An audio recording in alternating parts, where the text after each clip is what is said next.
তই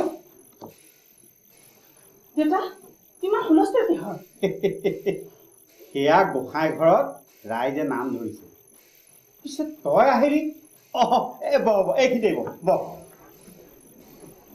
আমি গুচি আহিলোঁ দেউতা তোমাৰ যেতিয়া লাষ্ট চিঠিখন পালোঁ আৰু গম পালোঁ আমি আকৌ মৌজা ঘূৰাই পাইছোঁ তেতিয়া মই লগে লগে সিদ্ধান্ত ল'লোঁ মই আৰু ঘৰলৈ ঘূৰি আহিম মই আৰু সেইখন ঘৰত থকাৰ প্ৰয়োজন নাই দেউতা পিছে তই কেনেকৈ আহিলি ৰাতিয়ে হ'ল দেখোন জীপ এখন লৈ আহিছোঁ গাঁৱৰ বাট কাৰণ আহিবও পাৰে সেইবাবে শহুৰৰ কোম্পানীৰ জীপ এখনকে লৈ আহিছোঁ তাতে আকৌ দেউতা চন্দনমী গাড়ী চলাবলৈ শিকিছে নহয় তাৰ কথাটো জানাই দেউতা সেইবাবে ইমান ৰাতি হৈ গ'ল চন্দন আহিছে ক'ত আছে দেউতা পুখুৰীৰ পাৰত বান্ধি থোৱা হাতীটো দেখি জীপখন লৈ আগুৱাই গৈছে হাতীটোক ভয় খুৱাওঁ বুলি সেইবোৰ ধেমালিতে লাগি আছে নেকি তেতিয়াহ'লেতো বৰ সাংঘাতিক কথা হ'ল হাতীটোৱে কিবা কাৰণত ভয় খালে বৰ বিপদ হ'ব পাৰে ৰ'বা দেউতা তুমি যাব নালাগে ভূঞা দাদা আছে ভূঞা দাদাই তাক চম্ভালিব জানে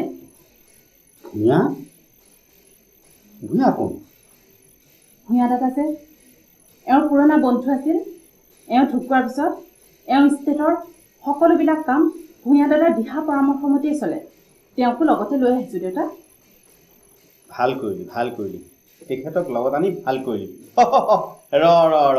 এয়া আমাৰ মহম্মদ বদৰুদ্দিন আহমেদ সেই যে চিলেটৰ খলিলুদ্দিন আহমেদৰ সৰু পুতেক জালালুদ্দিন আহমেদৰ সৰু ভায়েক ইমান দিনে আমাৰ মৌজা এখেতসকলেই চলাইছিল দেউতা মৌজা খাই আছিল বুলিহে কয় আমি কিন্তু দুইটা ভালকৈ কৰিছিলোঁ চাব লগাখিনি চাইছিলোঁ খাব লগাখিনি খাইছিলোঁ আৰু এই দুয়োটা কামেই আমি অতি কৃতকাৰ্যকাৰে কৰিছিলোঁ ৰ'ব বদৰুদ্দিন চাহাব এয়া মোৰ একমাত্ৰ ছোৱালী প্ৰিয়ৰাণী তাই মোৰ বৰ মৰমৰ সৰুতেই তাই মাকক হেৰুৱাইছিল সেইকাৰণে তাইক নগৰৰ স্কুলত পঢ়াইছিল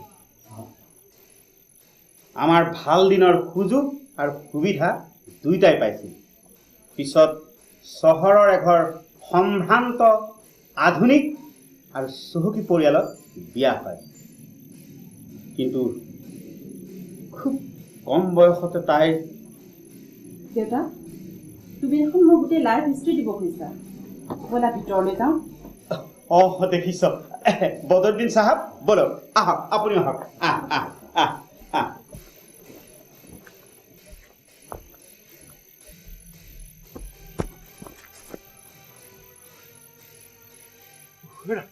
তোমাক মই কোৱা নাছিলো গাড়ীৰ পৰা নামিব নালাগে আৰু হাতীটোক তেনেকে জোকাই থাকিলে বেয়া মই শ্বুট কৰি দিলোহেঁতেন আংকল পিষ্টলটো লোড কৰিবলৈ সময় নাপালো কাৰণেহে আৰু হাতীটোৱে মোৰ গাড়ীখনৰ আগফালটো এনেকে পকাই ধৰিলে কথা ক'বলৈ আহিছা পিষ্টলৰ হাতী মাৰিবা কি কথা কোৱা হে মাই গড দেখিলেনে হাতীটোৱে মোক গোটেই জীপখন এনেকে উল্টাই দিলে ভাই আৰু কি অসভ্য এই মানুহবোৰ কাষত ৰখি পেলাই আকৌ এই মেনাৰলেছ ইডিয়ট মানুহবিলাকে হাঁহি আছে তেনে ফূৰ্তি পাইছে তোমাৰ হাতী চিকাৰ দেখি দিম নহয় লগাই পাব বাপেকে মজাটো এই হাতীটো যদি খেদি নহহেঁতেন মই সিহঁতক গুলিয়াই দিলোহেঁতেন Hands up!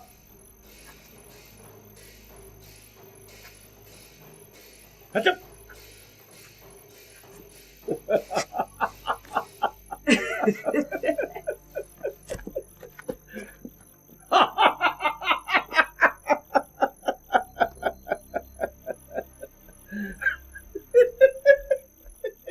ককা নাম সামৰিবৰ হ'ল আশীৰ্বাদ ল'ব লাগে ব'লক বহল আহক বহল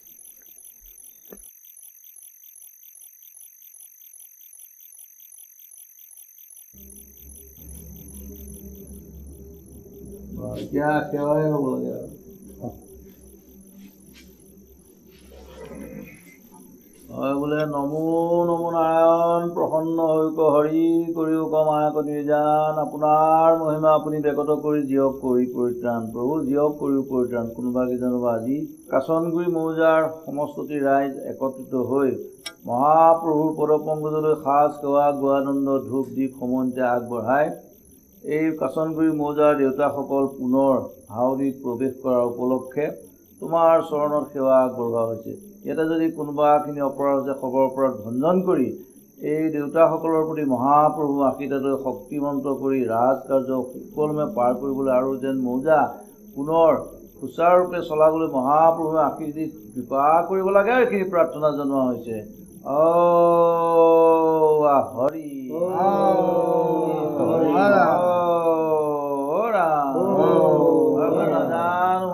নাজানো বিসৰ্জন পূজা মন্ত্ৰ নাজানো কিঞ্চিত এতেকে পৰমেশ্বৰ দাসবৰী চৰণৰ মূৰৰ গতি খাটি কৰি আছো প্ৰভু, মূৰৰ গতি খাটি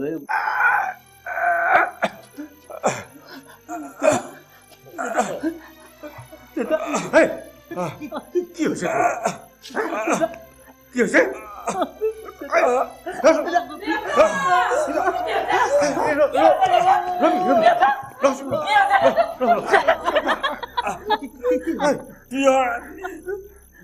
তই আহিলি কি হ'ল? আজি আহি পাইছিলোহে যাবৰ হ'লেই। কি কৈছে? এইবাৰ একেবাৰে ভাই আপোনালোকে তিয়ৰাণীক সহায় সহযোগ কৰিব।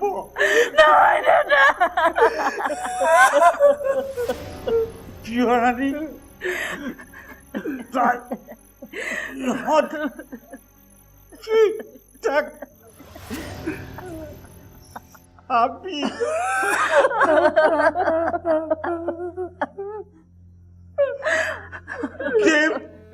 দেৱতা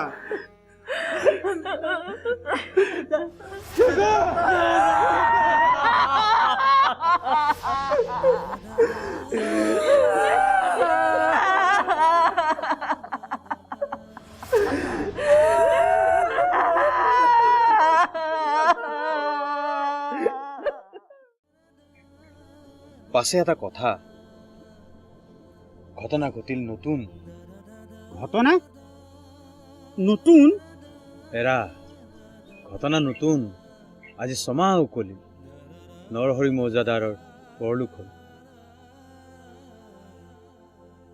এতিয়া কাছনগুৰিৰ মৌজাদাৰ হ'ব কোন? কোনবা সেইজনা পূৰ্ণিমাৰজন কোৱাচোন। ৰ'বা জানিবা সময়ত।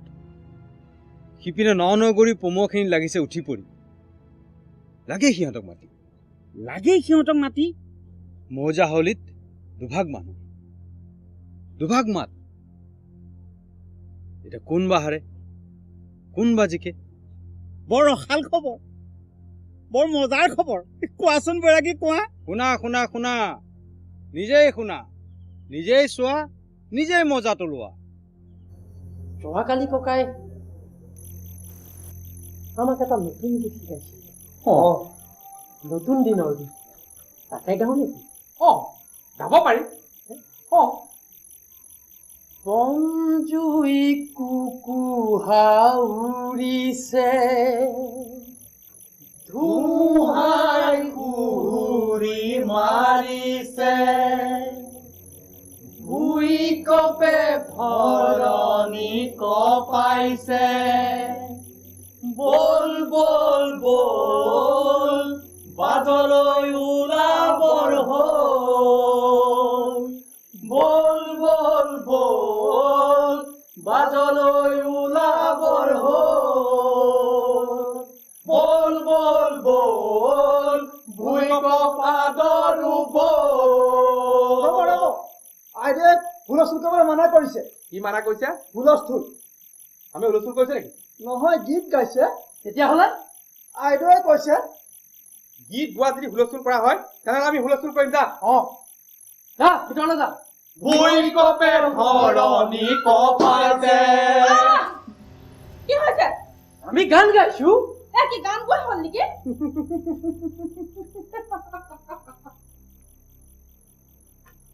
গীত গোৱা যদি হুলস্থুল হয় তেনেহ'লে হুলস্থুল কৰিলে গীত গোৱা হ'ব নিশ্চয়। ৰবা ৰবা, মুখত কথাৰ বৰকো মনে মনে থাকা। মুঠতে আজিৰ পৰা যদি এই হাউলিত তোমালোকৰ গান কোনোবাই শুনিবলৈ পায় তেতিয়াহ'লে কথা বেয়া হ'ব। কিয় হাউলিত আমি গীত গাম? কাৰণ সেইটো আমাৰ অধিকাৰ। এই হাউলিত আমি গীত গাম, সেইটো আমাৰ অধিকাৰ। সেই অধিকাৰ হয়তো তোমালোকৰ নোহোৱা হৈ আহিছে। ৰবা, তোমালোকক আটাইকেইটাকে একেলগে পাইছো, মোৰ কিছু কথা ক'বলগীয়া আছে। যেনে বাইদেউ। তেনেকৈ উপলুঙা কৰাৰ সাহ নকৰিবা। নাই নিজৰ বাইদেউ বুলিহে। তথাপি এটা সীমা আছে, উদ্ধতালি সহ্য কৰা নহয়। বাইদেউ, চৌধুৰী বংশত অধ্যত্তৰ তেজ আছেই, আৰু সেই অধ্যত্তৰ দাম দিবলৈ যাওঁতে এই বংশই যোৱা 20 বছৰে ত্যাগ স্বীকাৰ কৰিছে। ব্ৰিটিছ জাতিৰ দৰে এটা শক্তিৰ সন্মুখত সেই অধ্যত্ত উচ্চশিৰে প্ৰকাশ কৰাৰ নিদৰ্শন আছে আমাৰ। আৰু আপুনি এগৰাকী সামান্য ব্যক্তি, সামান্য তিৰোতা। হৈছে এই অহংকাৰেইটো এদিন সৰ্বনাশ আনিছিল। এতিয়া সকলোৰে মই পুনৰ উদ্ধাৰ কৰিব লগা হৈছে। এতিয়া সেইবোৰৰ দায়িত্ব মইহে বহন কৰিব লগা হৈছে। আপোনাক সেই দায়িত্ব কোনে বহন কৰিবলৈ কৈছে? কোনে কৈছে মানে? দেউতাই ডিঙিত লগাই থৈ গৈছে। মৌজাৰ উন্নতি সাধিনী সভাৰ সভাপতি নৰাম মহাজন, নন্দী মণ্ডল, তলৌ গাঁওবুঢ়া আদিকে ধৰি মৌজাৰ বিশিষ্ট ব্যক্তিসকলে ধৰি আহিছে মৌজাৰ দায়িত্ব মই বহন কৰিব লাগে। দেউতাহঁতৰ সম্পত্তি ভালদৰে ৰক্ষা কৰিব লাগে। সেইবোৰ ব্যাখ্যা এতিয়া তোমালোকক দিয়াৰ প্ৰয়োজন নাই। মই যি উচিত বিবেচনা কৰোঁ তাকেই কৰি যাম। কাৰণ ৰবা, তোমালোকক এটা খবৰ দিয়াই হোৱা নাই নহয়, আৰু সেইকাৰণেহে আচলতে তোমালোকক ৰ'বলৈ কৈছিলোঁ। কালি সন্ধ্যা ডেপুটি কমিশ্যনাৰ অফিচৰ পৰা ভূঞাই নিজেই গৈ চিঠিৰ কপি লৈ আহিছে। এতিয়াৰ পৰা মই এই মৌজাদাৰণী। হৰেণ, ধীৰেণ, দাদা। বাইদেউ, নৰহৰি চৌধুৰীৰ মৃত্যুৰ পিছত তেওঁৰ সাবালক বৰপুত্ৰ হিচাপে মৌজা মোৰ নামলৈ অহাৰ কথা। কিন্তু নৰাম মহাজন, নন্দী মণ্ডল, সৰ্বোপৰি ভূঞা দাদাহঁতৰ দিহা আৰু যথোচিত ব্যৱস্থা মতে আপুনি মৌজা পাইছে, ভাল কথা। আৰু দেউতায়ো সেই দায়িত্ব আপোনাকেই দি থৈ গৈছে বুলি আপুনি নিজেও ভাবে। গতিকে আমি একো নামাতো। মতাৰ প্ৰয়োজন বোধ কৰিলে আমি মাতিম, কিন্তু সেই প্ৰয়োজন এতিয়া আমাৰ নাই। মৌজাদাৰ হোৱাৰ অভিলেখ মোৰ নাই, আমাৰ এটাও নাই। দৰাচলতে এই অভিলাষ চৌধুৰী বংশ কাৰোৱে নাছিল। ককাই মৌজা এৰিয়ে দিছিল। দেউতাই আপিল কৰা হ'লে বহুদিনৰ আগতে মৌজা ঘূৰাই পালেহেঁতেন, কিন্তু দেউতাই সেইবোৰ নকৰিলে। বদৰুদ্দিন আহমেদে উপায় নাপাই ঘূৰাই দিলে বুলিহে গ্ৰহণ কৰিলে। মৌজাদাৰ হোৱাৰ আকাংক্ষা দেউতাহঁতৰ নাছিল, আমাৰো নাই। মোৰ জানো আছে? ৰাইজে বিচাৰিছে কাৰণেহে আহিছো। বেছ কথা, কিন্তু ৰাইজ মানে নৰাম মহাজন, নন্দী মণ্ডল, তলৌ গাঁওবুঢ়া নহয়। কাঞ্চনপুৰী মৌজাৰ দুকুৰি গাঁৱৰ দুখীয়া নিচলা মানুহ। তাৰ লগ লাগিছে নৈ বুঢ়ীৰ দুকুৰি ঘৰ পমুৱা। এটা কথা মনত ৰাখিবা বাইদেউ, কুলহৰি চৌধুৰী নাইবা নৰহৰি চৌধুৰীক কাঞ্চনগুৰি মৌজাৰ ৰাইজে মৌজাদাৰ বুলি সন্মান কৰা নাছিল। তেওঁলোকক সন্মান কৰিছিল দুখীয়াৰ দুখ নিবাৰণ কৰোতা বুলি। তেওঁলোকক সন্মান কৰিছিল সাধাৰণ ৰাইজৰ ত্ৰাণকৰ্তা হিচাপে। নতুন মৌজাদাৰণীয়ে পুৰণা এই মূল্যৱান কথাটো মনত ৰাখিলেই হ'ল। আপোনালোকক মাতি আনিছিলোঁ ভূঞা দাদা, বৈৰাগী। আহিবলৈ দিয়ক। আহক আহক আহক, বহক। শুনিলো মণ্ডল, গাঁওবুঢ়া, মহাজন আটাইবোৰ ইয়ালৈ আহি মই ভাবিলো ময়ো আইদেউক দেখা এটা দি আহোঁ। তাতে আকৌ আইদেউৰ নতুন সুখবৰটো আহিল। সুখবৰ? তোমালোকে অতপৰে গমেই পোৱা নাই নেকি আইদেউ যে কাঞ্চনগুৰিৰ নতুন মৌজাদাৰণী হ'ল? দেখিলি, এনেকুৱা এটা সুখবৰ আমি এতিয়ালৈকে গমেই পোৱা নাই। পিছে বৈৰাগী, তুমিনো কথাটো ক'ত গম পালা? মই হ'লো গাঁৱৰ ইঘৰ সিঘৰ কৈ ফুৰি কথা মহলা কৰি ফুৰা মানুহ। পালোঁ আৰু ক'ৰবাত তোমাকো বিচাৰি যোৱাৰ কথা আছিল মহাজনক পিছে আমাৰ জীপখনত ঠাইৰ অভাৱ হ'ব বুলি নালাগে নালাগে মোক আকৌ মাতি আনিবলৈ যাব লাগেনে এতিয়া আপোনালোকক আমাৰ নতুন মৌজাদাৰে আদিয়ে মাতি আনিলে হয় তেখেতসকলক তামোল চালি দিয়া হোৱা নাই নহয় এৰা এই বুঢ়া কোমোৰা পথাৰ মাংস আঞ্জা আৰু ঔটেঙা বৰালি মাছৰ টেঙাকণ পিছতো হ'ব হওক হওক এতিয়া সেই তামোল এখনকে ব্যৱস্থা কৰা হ'ব বেহেৰা যা তামোল লৈ আহ বাইদেউ ই আমাৰ সেই হাতোলাৰ পুতেক নহয় জানো এই তাৰ নামটো কিবা সেই বেতগুটিহে আছিলে আপুনি সেইটো তাক কি বুলি মাতিলে বেহেৰা বেহেৰা এই কিবা নতুন নাম দিলে হ'ব পায় গাঁওবুঢ়া তুমি তেনেই পুৰণিকলীয়া হৈ আছা টকাহে কৰিছা নতুন কথা একোডাল নাজানো হয় হে তুমিনো কিডাল জানিছা বেহেৰা মানে পাচনি লগোৱা জানো কেনেকৈ জানিম সেইটো সেই হাতলাৰ পুতেক বেতগুটি আগতে সেই গামোচাখন পিন্ধি টিকাটো থাকি মৌজাদাৰ দেউতাৰ হোকাত চিলিমটো লগাই দিবলৈ অহা দেখিছিলোঁ সদায় হৈছে গাঁওবুঢ়া অলপ মনে মনে থাকক মানে গাঁওবুঢ়া এতিয়াৰ পৰা আপুনি ইয়াত কিছুমান নতুন কথা দেখিবলৈ পাব তাত আচৰিত হ'বলগীয়া একো নাই সকলোৰে একটা পৰিৱৰ্তনৰ কথা আছেতো প্ৰগতিৰ কথা আছে মানে এই প্ৰগতিৰ পথত আগুৱাই যাবলৈ আমাক কিছুমান গুণৰ প্ৰয়োজন মানে ডিচিপ্লিন শৃংখলাবদ্ধতা সেইটোৱে সাজ পোছাক থকা মেলা সকলোতে কিছুমান নিয়ম মানি চলিব লাগিব প্ৰতি চুবুৰী প্ৰতি ঘৰ প্ৰতি ঘৰতে প্ৰতি পৰিয়ালতে প্ৰতি ব্যক্তিতে হ'ব আৰু নাই হ'ব মানে মই চলাব খুজিছোঁ চলাবলৈ চেষ্টা কৰিম আচ্ছা আমি তেতিয়া আচল কথালৈ আহোঁ আপোনালোকৰ সকলোৰে আশীৰ্বাদ লৈ আপোনালোকৰ মৰমৰ আইদেউ শ্ৰীমতী পিয়াৰাণী বৰুৱা কাচনগুৰি নতুন মৌজাদাৰণী হ'ল অৱশ্যে চহৰৰ ডেপুটি কমিশ্যনাৰ চাহাবৰ পৰা ধৰি ৰাজধানীৰ ৰাজহ বিভাগৰ সকলো বিষয়াক আমি বিশ্বাস জন্মাবৰ বাবে আমি কিছু কষ্টকৰ ত্যাগ স্বীকাৰ কৰিবলগীয়া হ'ল এতিয়া কথা হ'ল সুদূৰ টাউনৰ পৰা সুখৰ জীৱন এৰি থৈ এই গাঁৱত এই পিয়াৰাণী বৰুৱাই কষ্টকৰ জীৱনৰ পথ বাছি ল'লে কিয় বাছি ল'লে সেই প্ৰশ্ন নিশ্চয় আপোনালোকৰ মনত জাগিছে আৰু মোৰ দৃঢ় বিশ্বাস সেই প্ৰশ্নৰ উত্তৰ আপোনালোকে নিজে দিব নে মই দিব লাগে নে কি কয় মহাজন নেলাগে মণ্ডল নেলাগে তোলো গাঁওবুঢ়া কি হ'ল তামোলৰ পিক আইদেউ যাওক পেলাই আহক ৰ'ব একেবাৰে বাহিৰতে ওলাই পদূলিৰ সিপাৰে পেলাব মানে ইয়াত আমাৰ আকৌ চন্দন বোপাই নতুনকৈ ফুলনি লগাইছে তাত কেনেবাকৈ পিক পেলালে তাৰ খং উঠিব পাৰে মই ভাবিছোঁ মৌজাৰ দায়িত্ব লোৱাৰ পিছত মোৰ কান্ধত এক কঠোৰ বোজা আহি পৰিছে ইয়াৰ ৰাইজৰ সৰ্বাংগীন উন্নতিৰ হকে মৌজাৰ মৌজাদাৰণী হিচাপে মই নেতৃত্ব গ্ৰহণ কৰিব লাগিব নিশ্চয় মৌজাদাৰণী আইদেৱে আমাৰ পৰা যি বিচাৰে আমি সকলো ধৰণৰ সহায় কৰিবলৈ সাজু ময়ো দিছোঁ আপোনালোকে যি দিছে মই সেইটোকে দিছোঁ গাঁওবুঢ়াৰ বহুত সময় লাগিল নক'ব আৰু এই বাট চোৰাৰ সিপাৰে গৈ সেই খাৱৈত গৈ পিক পেলাই অহা মানে আৰু এখন তামোল খাব পৰা সময় হৈ গ'ল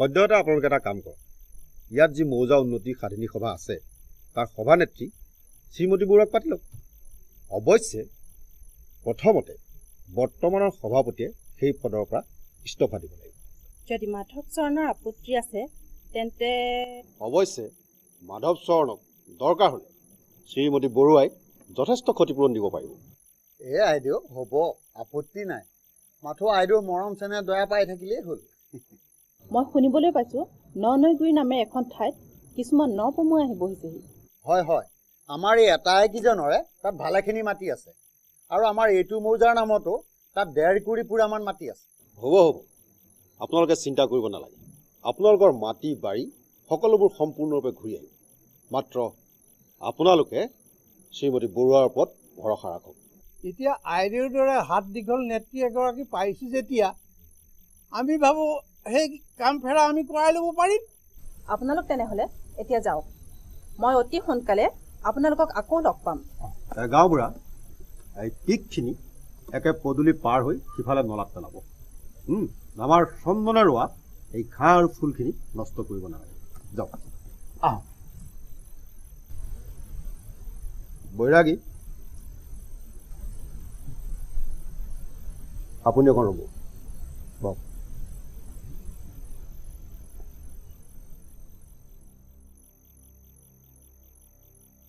কওক ডাঙৰীয়া। এই তলৌ গাঁওবুঢ়া মানুহটো কেনে, মতলবী নেকি? দেখাত অভং, কিন্তু পেট কুলি। পা পইচা কিছু আছে মানুহটোৰ। কুবে ভুটি দানেৰে ভৰা দুটা ভাড়া, তথাপি এপইচা পোৱাৰ বাট দেখিলে উলিয়া হৈ পৰে। তাতে পুতেক মখা আটাইবোৰ গুণ্ডা। বাপেকে বুদ্ধে নোৱাৰাটো সিহঁতে। বাৰু বৈৰাগী ৰ'ব, এওঁলোকৰ চৰিত্ৰ আলোচনা পিছতো হ'ব। জানেইতো মোৰ ফটা মুখ। ফটা মুখ নহয়, অৱস্থা বুজি আপুনি মুখ বন্ধ কৰি ৰাখিবও জানে। হয়নে? ক'ত? এটা কথা মন কৰিলোঁ। হয়নে ডাঙৰীয়া? কেনেধৰণৰ বা কথা? এওঁলোক মানে গাঁওবুঢ়া, মণ্ডল আৰু আমাৰ মহাজন, এওঁলোক সকলোৱে মুঠ বান্ধি এখেতক সহায় কৰাৰ সংকল্প ল'লে। হয় হয় ডাঙৰীয়া, এওঁলোকে সহায় কৰিব। এওঁলোকৰ বহুত শক্তি আছে। কি হ'ল বৈৰাগী, আপুনি দেখোন একো মাতিয়েই নিদিলে? মইনো মাত দিয়া নিদিয়া কি কথা? মোৰ ধানেই আছে নে ধনেই আছে? মইনো কিহেৰে সহায় কৰিব পাৰোঁ? আছে আছে বৈৰাগী, আপোনাৰ এটা ডাঙৰ শক্তি আছে।